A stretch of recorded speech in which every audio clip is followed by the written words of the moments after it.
Welcome to Creating a Legacy podcast. Here's part two of Jack. I hope you guys enjoy this episode. And yeah, that's with like the bridge thing. That's something I'm trying to create. Find that middle ground that you don't have to be all the way up here. You don't have to stay down here. You can find that middle ground of, guess what, I was saying this off camera. It's okay to have a goal of just wanting to buy a house or just raise a family. You don't have to have this big purpose. Like raising a family is a big enough purpose itself. Yeah, and we forget that we're animals too. It's absolutely nuts the kind of self-help content that we get out there, which we've said off camera, is that, you know, if I'm on Instagram, which I am, and there's that explore page, if I ever even dabble in a single self-help piece of content, my page just starts to fill up with like millionaire mindset, pictures of people with Ferraris, pictures of lions talking about like alpha male traits. And so, if you're only ever going to succeed if you work as hard as me, or you work CEO type hours. And there's this like, you're either a piece of shit or you're a CEO, and there's no bridging talk in the middle. There's no one in the middle. Well, there is, but there's not enough people in the middle to help the people at the bottom say, hey, you can be at least a little something. You can have a roof and have a fulfilling job and a community you love and trust, but it takes work. And who cares what car you drive, as long as you have tribe belonging and health. Yeah, because it's like with any tribe, you have your leaders, so we'll call them the entrepreneur people, and then you got your, we'll call them workers, and then you got your bottom kind of thing. And we're trying to get, I guess, navigate that tribe, but we realize not everyone has to be a leader. Everyone is a leader technically, but you don't have to be this big time billionaire, millionaire leader to have a good life. You can have a good life living on 60 grand a year, maybe going on 1 or 2 trips a year. That's right. And then you probably, I know Gary Vee says this a lot, you can just work 6 hours.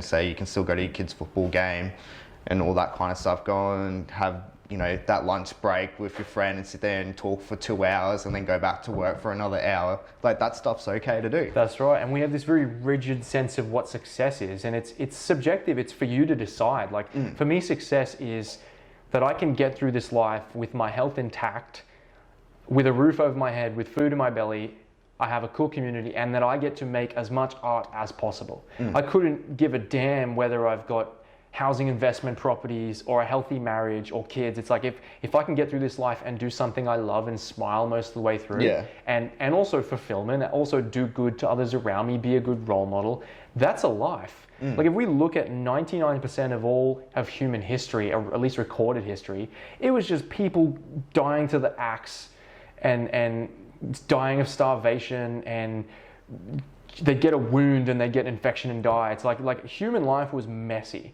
So to me, a lot of us here are already successful. We already have a belly for the food. We're just misled culturally. We're trapped in a place where there's nothing fulfilling to bloody do. I think we're psychological unsuccessful. I think we've completely forget. That's heavy. Yeah. That's like, because we got all the material needs in the world, but we don't have a tribe anymore. We lack connection. And this is the biggest thing that I've studied through mental health, is that the reason why mental health is such a crisis now, because we have no connection. We struggle to make connection. If we want to make a connection, we jump on Facebook and type, say, hey, how are you? But we won't go meet in person because we're too busy or we can't make a time of that. And that's something I've struggled with a lot. I'm like, a lot of people will inbox me asking me questions and that, and I'm like, I'll give them advice. I'm like, hey, if it's like, can we meet up for coffee?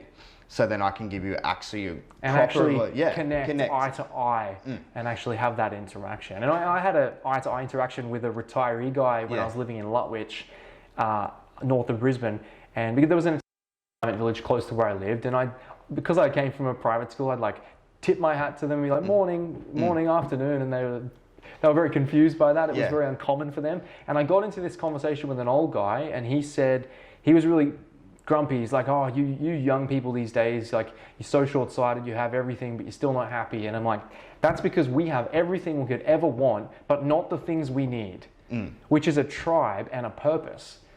And he sort of had a light bulb moment. He's like, oh, like, yeah, like you know, life was certainly simpler back then, but you know, I don't mean to romanticize another time of human history. I had their problems in the 50s, but I love using that example because in the 50s, life was so different.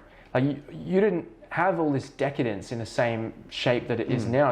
You had to go outside and farm. You had to go help your neighbors with their house. There was this community integrated all the time. Because that's one thing they talk about a lot. They don't talk about how good their work was. They talk about how good their family was. That Sunday barbecue they went to, or say their that church group, if they were religious. Yeah. It's like their community, their neighbors. It was always about people. It was always about people. And then when phones came along, it disconnected us from people. And now I hear a lot of my friends say, oh, it's always about money. It's always about money. I'm like, it appears to be about money now that we've cut off people. It's always, this thing's always been about people. It doesn't matter what you have, what you accumulate.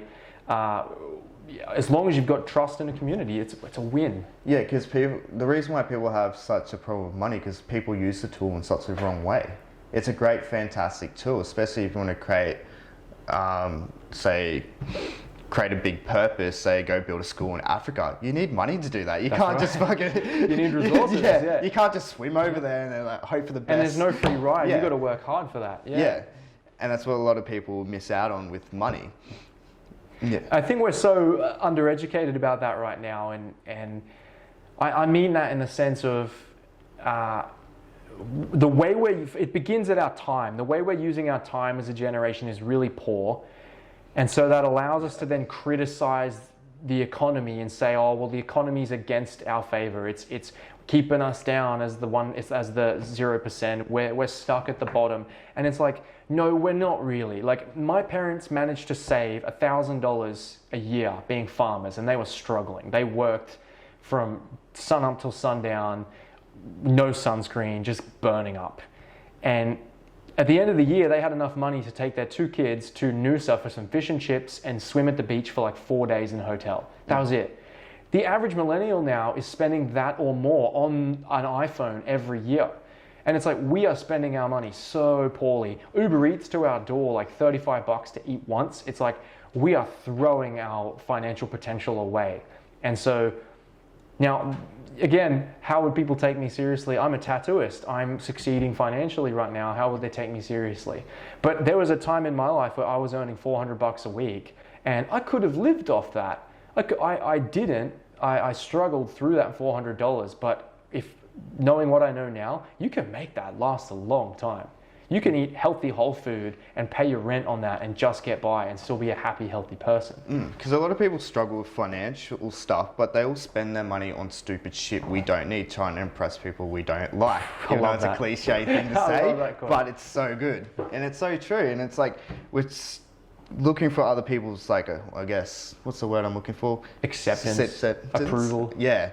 And then through things that we buy, like you go to, what's the big craze at the moment? 4 drives. Go to any shopping centre car park, it's full with 4 drives. How many people actually go 4 driving every weekend and actually use their car? Probably 1-2% of them.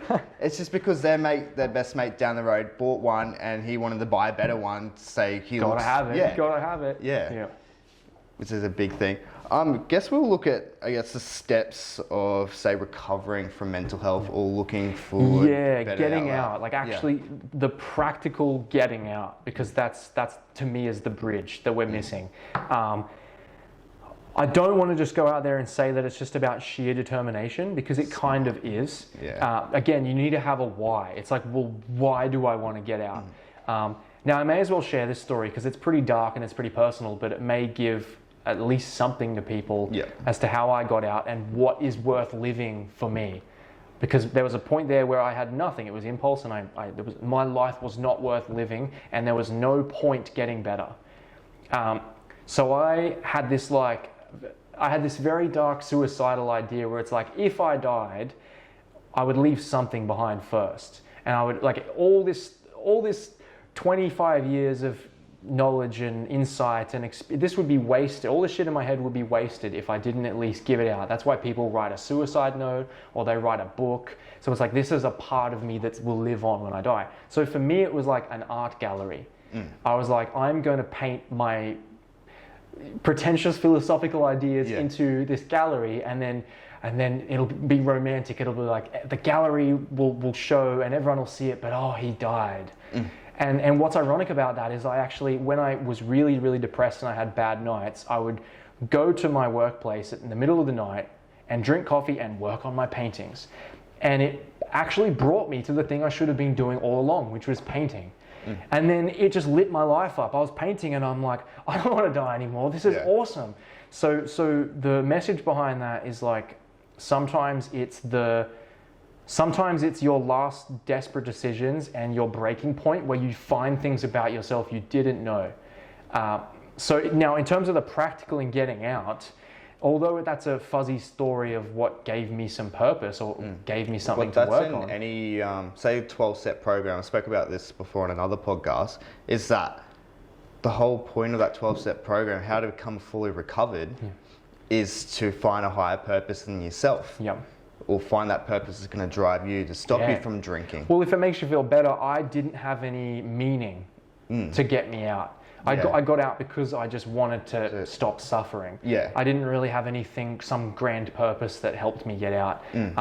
It was just sheer frustration. I just had enough. I just hit a breaking point. So what I did is I looked at all of my habits and all of them that had to go, and I was like, okay, one at a time.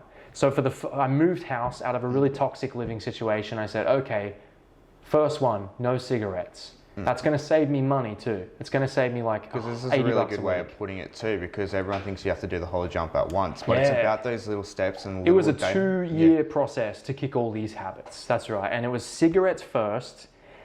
I kicked that quite successfully because I tried to quit already and failed. But because it was a new house, I'm like, let's get out. No more cigarettes. Cool, I did well. Once I suffered through the withdrawals, I was like, okay, I need to go to the gym. I need to exercise. And two days a week, sometimes less, sometimes more, I would drag myself to the gym and I didn't know anything. I was anxious, but I just pushed something. I was like, I'll get on this machine. Okay, I'll get on this machine. And that was enough. That was enough to perk me up a little bit and make me feel happy, even though I didn't put in much effort. Number 3 was like food. It's okay, I can't keep eating fucking McDonald's. I have to, so even if I am going to buy takeaway, let's look for something that's whole food. I started to think whole food. That was my mentality. Just get meat and vegetables and fruit into me. So I started buying fruit from the supermarket that I didn't have to prep, that I could just grab and eat. So I'd eat tins of tuna, bananas, carrots, apples, whatever was no preparation, and I just keep it close by all the time. So if I had this craving for sugar or lollies, or I felt self-destructive, I just grabbed the banana. Yeah. Don't worry about it, just fill yourself up. Then the next one was the internet at this time. I've been on and off with the internet, but the internet had to go because my phone was keeping me from doing good things. I was enslaved to this thing. So what I did is I still had a phone, but I got my roommate or my friend at the time to lock me out of the internet. So I couldn't browse Safari, I couldn't browse YouTube, I couldn't browse anything. All I could do was text and call and check the maps and call an Uber. That's all I could do. And that worked a charm. That worked because I had like 100 apps on my phone and I went down to like 10. And this was finally a tool. It was finally a tool. Number 5, and one of the hardest, which is still an ongoing problem, pornography. That had to go because from a male point of view, that depletes us chemically so badly. It ruins your relationships. It does. Man, it destroys ruins so the much. whole intimacy of a relationship, especially when you are into those moments that. But then you start seeing girls as an object. Yep. And it trains your brain to think of them as an object. Okay, I'm going to get pleasure from this. I'm going to get the dopamine hit. But even though you still wake up in the morning, you still feel like shit. That's right. And then when you do see women out there you might be attracted to, you decide your attraction based on physical qualities only rather than an authentic connection. So me and my friend had a big discussion about this, which was deep. Something I've been thinking about a lot. I mean, this is a whole podcast in itself on this one, but we both quit at the same time. He's a mate. I was texting him this morning. Yeah. His name's Kramer, and we both do this. We push each other with stoicism, and we try and quit things together. And we always give feedback to one another how we're feeling. Porn is something that comes up time and time again for us. We constantly quit it, and then when we do relapse, we always, for the next 7 days, we're like, man, I feel like shit.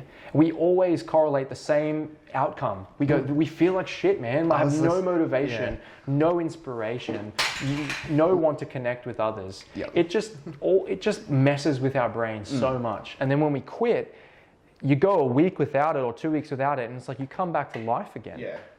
That's definitely true. So it's disconnected. That's right. We'll edit that. There we go.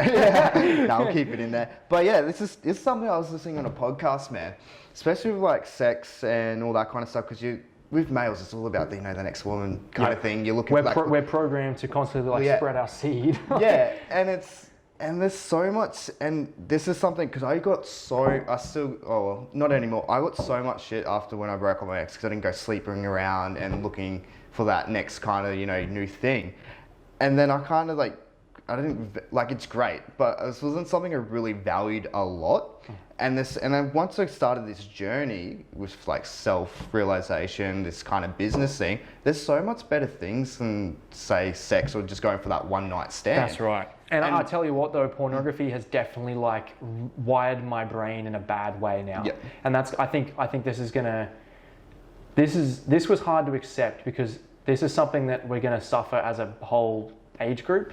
Yep. And I think I've done some, not permanent, but some damage to that department of life, because when I get into an intimate relationship now, even if it's a great relationship and I'm building something with a person that's long-term, my brain will still see it as a futile, short-term, pleasurable thing. Yeah. And so I got into a relationship recently, and I got into 2 relationships over the past 3 years. And I think my porn brain really sabotaged them because every time I would sit on the couch and make out with my girlfriend or somebody I cared for, I couldn't enjoy it for what it was, because to me it was no different to smoking a bong now. I've now viewed intimacy as this short-term pleasure, and I struggle to see that making out as building this thing emotionally. I'm glad you really said it like that, because this is not just say you and me. This is the whole male community. Yeah, it's just not you and me. This isn't a conversation for some cigarette smokers. This is all boys now. This is nuts. Yeah, it's a big one. And it's not being talked about enough. I love talking about it, also for shock factor. Well, I reckon we should do a podcast about it. Yeah, we'll do that. I sat down with a group of guys. They invited me over, and there was probably 7 guys. Some of them were playing games, some of them were working, some of them were doing some film stuff. And they were just asking me about life, and I was just like, oh yeah, porn addiction. And the room just went silent. And I was like, I love this. I love that this is the reaction. I want to take this on, I'm definitely going to take this on. Next put time, the pressure on, I'm going to talk about it with my mates, because they talk, because sexualization gets talked about a lot. But to be fair, again, they were all listening. Yeah. They all went silent, but they were all going, oh, okay. Yeah. Oh, this is me. I should It's from that point, some of those boys had hit me up in a message going, man, that day you were at my house and you said the thing about porn addiction, that's really and I'm like, yeah, I planted a seed there. I made you think about it in a negative light. And it's so normalized. We just think it's normal. Look, there's some people who have a handle on it. I call them there's 2 kinds of people for me. There's what I call edges, who stay on the edge of being turned on. They like it. That's me. I can browse for an hour and just enjoy the browse. And there's people who get it over with in 2 minutes because they're busy. Now, the people who get it over with in 2 minutes, I found talking to them that they don't really have any negative outcomes. It's just in and out. But for the edges, the people who sit there being turned on, it chemically fucks you up. And so that's the consistent conversation I keep having with those 2 kind of guys, is the long-term browsers pay the price. And it's something that I relapsed on about 6 weeks ago, maybe less, maybe 4 weeks ago, a month. And I paid the price. Again, I learned this lesson over and over. It's destructive. It's mentally and physically destructive. Yeah. That's definitely true. All right, I guess we'll wrap it up with this question. With someone that's looking to take, say, action now, what would your one piece of advice be? Face the empty space. Because if you're constantly entertained and constantly stimulated by the things around you, the things you know are kind of killing you, whether it be a Netflix addiction, a gaming addiction, you're smoking weed all the time, you're not moving anywhere. My advice is pack all those things away, even for a day, and sit in your room or sit in your apartment and just feel how empty your life really is without those things. And it's in the empty space that all the shit you're not facing is right there. And there's no one answer to climb the staircase. There's no one clear answer to everyone's journey is going to be different, but you have to face what your life really is right then and there. And a good motto for that is, we're so busy paying attention to everybody else's story, but we're not writing our own. And that's our generation right now. Could drop the mic moment right there. We're not writing our own. We're too busy clicking on everybody else's story, but we're not writing our own story. So that's the face that emptiness and start writing your own from scratch. Yeah, nailed that one. Cheers for that coming on, bro. Man. That was sick. Fuck yeah. Hope you enjoyed today's episode, guys. Make sure you share it with your friends. Tell us what you think. Give it a thumbs up, subscribe, and all that jazz. All right, cheers.